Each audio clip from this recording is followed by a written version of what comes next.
A decorated army colonel, a fallen soldier's remains, and a flight he was denied. What happened next shook the entire country. The airport was packed. Families dragging rolling suitcases. Business travelers glued to their phones. Usual chaos. Colonel David Carter stepped inside his polished dress shoes, clicking against the tile floor. He had been through this routine too many times before. But today was different. The weight on his chest wasn't just from the rib. On the tarmac, draped in the American flag, Private First Class, Jason Reynolds, 21 years old, gone too soon. Colonel Carter adjusted his hat and took a deep breath. He had a job to do. A duty one that went beyond rank or recognition. Promise made to every soldier who never made it home. No one gets left behind. He approached the airline counter, setting down his military orders and ID. The woman behind the desk barely glanced at him.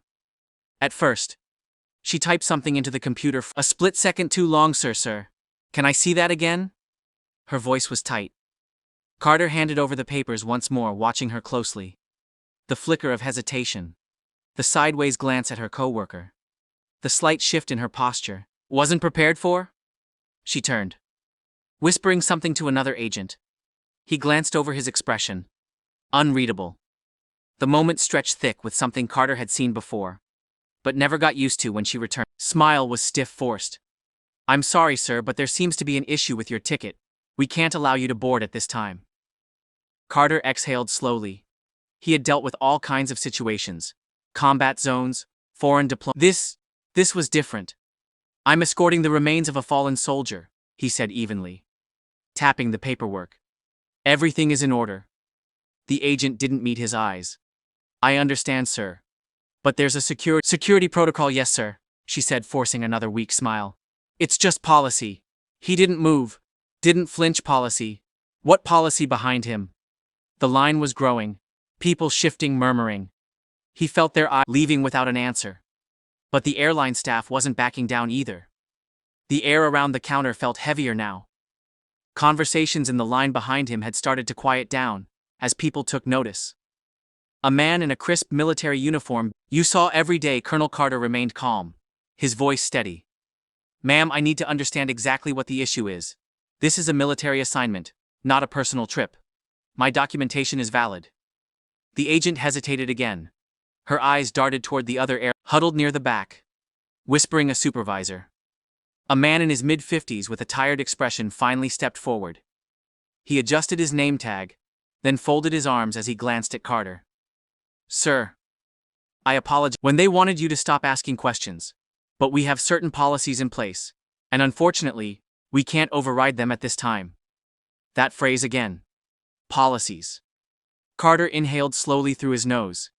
He had seen this before, just in a different setting. Before he said, keeping his frustration buried under years of discipline, I know the procedure and I know there's no policy stopping me from boarding. So let's be honest. What's the real reason I'm being denied? The supervisor cleared his throat and shifted on his feet. Just an extra security measure. Nothing personal, sir. Nothing personal, that was rich. Carter tightened his jaw but didn't let the anger take over.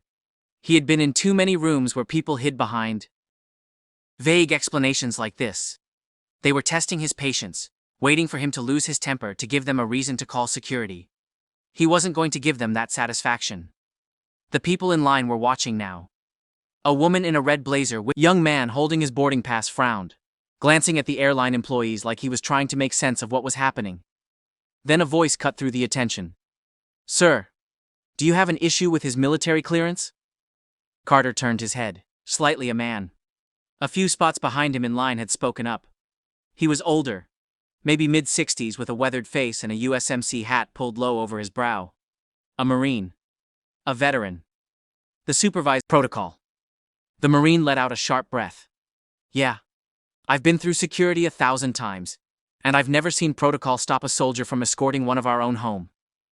He folded his arms out. Their phones recording the shift in the air was palpable. The staff behind the counter could feel it too. The agent who had originally denied Carter stole a glance at her supervisor, looking unsure. Now the supervisor sighed, rubbing a hand over his weight of the moment settling in. Let me check something, he muttered before walking off. The agent at the counter kept her gaze down, suddenly very interested in her computer screen. Carter didn't move. He stood tall, shoulders squared, staring straight ahead. He wasn't going anywhere.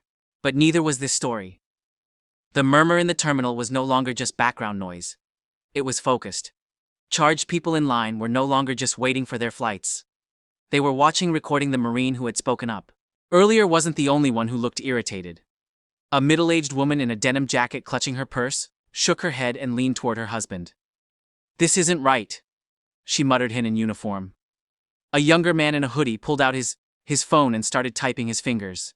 Moving fast, people were taking notice, and that was dangerous for the airline. Carter kept his expression unreadable, but inside he was taking note of every detail. The supervisor hadn't returned yet, which meant one of two things. He was either scrambling for an excuse or waiting for this to die down. Neither was going to happen. Then, a voice came from behind him. "Excuse me, Sir." Carter turned his head slightly. A young woman no older than 25 was standing a few feet away. "Phone in." Hand, her eyes uncertain but determined. I don't mean to intrude, but I just want to make sure I understand they're not letting you." Her voice wasn't loud, but the way she said it, careful, deliberate, made people nearby pay even more attention. Carter exhaled, glancing at the agent behind the counter. "That's correct." The young woman blinked as if she expected to hear a different answer. She hesitated for just a second, then nodded once and turned her phone screen toward him. "I'm live right now," she said. "People need to see this." And just like that, the floodgates opened. Another man held up his phone. "This is wrong," he said, shaking his head. "This man is literally escorting a fallen soldier." A woman further back raised her voice. "Hey, excuse me." She waved her hand toward the counter. "Can someone explain why he's being denied?" A few people shifted, uncomfortably, clearly unsure whether they should get involved. But the energy in the room had changed what started. As quiet murmurs had grown into something bigger. Something the airline staff could no longer ignore.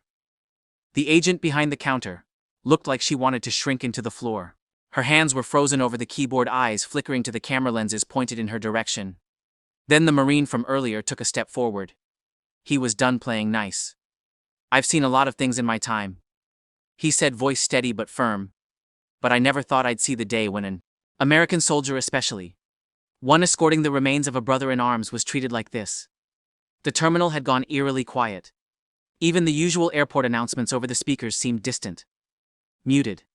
The only sound was the recording beeps from phones capturing every second of what was unfolding. The Marine squared his shoulders. "This is a disgrace." The agent swallowed hard. Her fingers trembled as she clicked at her keyboard again. The supervisor still nowhere to be seen. Passengers whispered, a baby fussed in its stroller. But the mother, instead of soothing the child, was staring at her phone, reading something with a look of disgust on her face. Then somewhere in the back of the line, a man muttered, "It's already trending." Carter didn't move. He didn't need to. The world was watching now. The tension in the terminal was thick. The supervisor was still gone. The airline staff stuck in a ward. Silence. Phones were out, recording, tweeting, streaming, and then, like a spark hitting dry grass, it spread. The young man in the hoodie, still glued to his phone, let out a low whistle. "Damn, this is everywhere now." Carter didn't react. He knew better than to celebrate too soon. But from the way the agent behind the counter stiffened, he could tell she knew it too. The woman in the denim jacket checked her phone and gasped. "Oh my God," she whispered to her husband. "It's already on Facebook." The older Marine grunted, pulling out his own phone. "They don't even know what kind of storm they just started." Then, as if on cue, the airport's loudspeaker crackled to life. "Attention passengers, due to unforeseen circumstances, Flight 237 to Phoenix will be delayed. We apologize for any inconvenience." A few groans rippled through the crowd, but most people weren't even paying attention. Their focus was here on the uniformed soldier being refused to flight while carrying out his duty. A minute later, a young woman near the windows gasped, "He's on Twitter." She turned her screen toward the crowd and people leaned in. A tweet written in bold capital letters: "They just denied a black U.S. Army colonel his flight while escorting in a fallen soldier's remains. This is how we treat our heroes. Hashash, let him fly." Underneath it, the numbers were climbing: retweets, comments, likes. It was catching fire. Then another tweet popped up, this one from a veteran advocacy group. "We are aware of the disgraceful incident happening at airport. Name our soldiers deserve better, expect action." The crowd murmured, the realization sinking in. The airline had officially lost control of the narrative.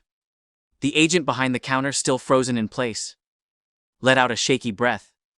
She turned and hurried toward the back, disappearing behind a frosted glass door. She wasn't coming back with an answer. She was coming back with damage control. Carter adjusted his hat.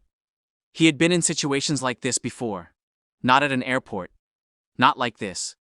But in places where powerful people suddenly realized they had made the wrong enemy. He wasn't smiling. He wasn't gloating. Because at the end of the day, this wasn't about him. It was about private first class. Jason Reynolds, the young man waiting to go home. And right now that mission was still incomplete. The crowd wasn't just watching anymore. They were waiting. The terminal felt different now, charged. Expectant then, the supervisor finally returned, but he wasn't alone. A second man walked beside him. This one in a sleek navy suit. His airline ID clipped neatly to his pocket. His walk was brisk, controlled, like someone used to putting out fires. He stopped just short of the counter, scanning the scene. His eyes darted between Carter the Marine and the rows of phones still recording Reesing. He cleared his throat. "Colonel, I apologize for the miscommunication. There seems to have been an error with our system. But we're working to get you on your flight as soon as possible." Miscommunication. Carter had been in the military long enough to know what that word really meant. It meant we got caught. It meant fix this before it costs us too much. He didn't respond right away. Instead, he let the moment hang. Watching the airline representative shift, slightly under the weight of the silence, "I see." Carter finally said, his voice measured an error. "You said yes, sir. A regrettable mistake. We assure you it was not intentional." A few people in the crowd scoffed. The Marine shook his head. The airline rep adjusted his tie clearly. "Uncomfortable. We'd like to personally escort you to the gate now. Colonel, first class accommodations, of course, first class," as if that was the point. Carter looked past the man toward the counter, where the agent still stood, looking anywhere but at him. The same agent who had smiled at him stiffly when she denied his flight. The same one who had never bothered to check before saying no. Carter exhaled slowly. "I appreciate the urgency," he said. "But I need to clarify something." The rep nodded quickly. "Of course." Carter's voice remained even if no one recorded this. "If no one spoke up, would I still be standing here?" A beat of silence. The rep swallowed. "Sir, you don't need to answer." Carter interrupted. He already knew everyone in the terminal. Knew. Another moment of silence. Then a woman in the crowd murmured, "He's right." The rep tried to smooth over the tension again. "Sir, we sincerely apologize. We both know this isn't about an apology," Carter said. "It's about accountability." The crowd murmured in agreement. People weren't just angry anymore. They were disappointed. The rep knew he was losing control. He straightened his posture, adopting a more authoritative stance. "Colonel Leighton, get you on your flight now." But before Carter could respond, a new voice cut in. "Sir." A younger man in an airport security uniform had appeared at the side of the counter. He held out a phone toward the airline rep. His expression tight. "I think you should see this." The rep frowned. Taking the phone, he scrolled. His face paled. The Marine crossed his arms. "What?" "Something wrong." The rep didn't answer, but AR already knew the backlash had officially exploded beyond the airport. A major news outlet had picked up the story. The headline was blunt. U.S. Army colonel denied flight while escorting fallen soldier. Airline scrambles for answers. Below it, a video clip played footage from the terminal. The rep handed the phone back, inhaled sharply, and turned to Carter. "We deeply regret this situation." His voice was thinner, now forced. "We'd like to issue a public statement." Clarifying. Carter cut him off. "The public already knows the truth." Silence. The rep pressed his lips together. Carter looked at the crowd at the phone still recording. He turned back to the rep. "I don't need first class. I don't need special treatment. I need respect. And so does the soldier I'm escorting." Another murmur ran through the crowd. The rep gave a stiff nod, as if that was all he could do now. "Understood, sir." The Marine let out a small approving grunt. Carter adjusted his hat. Now let him finish this mission. But the consequences for the airline were just beginning. The airline had lost control of the situation. The story was out, spreading faster than they could contain it. The terminal felt more like a press conference. Now phones still recording, passengers still watching. Then something unexpected happened. A man in a dark blue suit with the unmistakable posture of someone with real authority walked into the scene. He wasn't from the airline. He wasn't airport security. He was military. The room shifted. People moved aside instinctively as the man approached. His ID badge flashed briefly as he stepped up to Carter and extended his hand. "Colonel," he said firmly, "I'm Major Thomas Beckett, Department of the Army. We've been informed of the situation." Carter shook his hand, his grip strong. He didn't need to ask how the major got here so quickly. The military doesn't play when it comes to its own. Beckett turned to the airline rep, his voice crisp. "We are handling this now. Colonel Carter and the remains of Private First Class Reynolds will not be flying commercial." The rep blinked. "Aye, sir. You were just about to cover your tracks." Beckett interrupted. His tone was polite, but it carried weight. He glanced at Carter. "Sir, the Pentagon has arranged for a private military flight. Your transport is waiting." A murmur rippled through the crowd. People exchanged glances. The U.S. military had stepped in. Carter exhaled, not out of relief. He did need saving. But because this mission was finally back on course, he gave a small nod. "Understood." Major Beckett's gaze flicked toward the airline rep. "One last time. This will be addressed." It wasn't a threat. It was a promise. Carter turned back to the Marine, who had been watching the entire exchange with satisfaction. "Appreciate you, brother," Carter said. The Marine tipped his head. "We look out for our own." Carter gave the room one last glance. The people who had spoken up, who had refused to let this slide, who had made sure this story was heard. He adjusted his uniform, squared his shoulders, and walked out. Not toward the gate, but toward something bigger, but for the airline. The fallout was just getting started. The airline thought the situation would fade. A few apologies, a press release, maybe a statement from their CEO, damage control, but the public wasn't letting this go. News networks picked it up. Veterans organizations released statements condemning the airline's actions. Politicians weighed in, demanding accountability. Then came the financial hit. By the end of the week, the airline stock had dropped. A trending hashtag calling for a boycott gained traction. Customers flooded their social media with demands for answers. And then the final blow. A lawsuit. A coalition of military advocacy groups filed a formal complaint against the airline for discrimination and failure to uphold service member protections. Under pressure, the airline CEO made a public appearance. He called it a regrettable misunderstanding and announced that the employees involved had been placed on administrative leave too little too late. Meanwhile, Colonel Carter continued his mission. He escorted Private First Class Jason Reynolds home, standing by as the young soldier's family received him. For the last time, he didn't need the headlines. He didn't need the attention. He needed respect. And that was the real fight. Respect shouldn't be conditional. It shouldn't require a viral video or public outrage. It should be the standard. The people at that airport, the Marine, the passengers who spoke up, the ones who refused to stay silent, they proved something important. When people stand together, injustice has nowhere to hide. If you believe in accountability, if you believe in honoring those who serve, let your voice be heard. Because silence lets things like this happen again. And next time, it might not go viral.